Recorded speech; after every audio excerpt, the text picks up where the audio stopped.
હાલો જો આપણી કેરી લેવાનું હું બનાવવા અથાણા. તો અથાણા બનાવવામાં તો હમણાં ઘણો બધો ટાઈમ ગયો ગયો ને એ છેલ્લા અઠવાડિયાના રહ્યા. કારણ કે એ સિઝન મંડી પૂરી થવા અઠવાડિયા પછી આપણી સિઝન હાવ પૂરી થઈ જાય. ના ઓર્ડર છે એટલે આપણે અથાણાને આપણે બનાવવાના છે. આ છે ગોળ કેરી. આ 14 કિલાની ગોળ કેરી બનાવવાની છે. એટલે આજે ઓર્ડર બાકી છે. 80 કિલાને તો કાઢે નાખ્યું. એ છે ને આપણે આ તડકો છાંયોનો મુરગો અને આમાં તડકા છાંયનો અથાણું બાકી છે. આ છે ગોળ કેરી.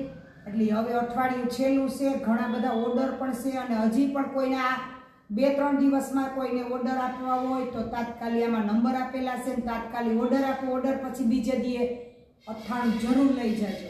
કારણ કે ઉપરા ઉપર પડે એટલે આપણું અથાણું કંઈ રહેતું નથી. કાલનું 15 કિલો વયું ગયું.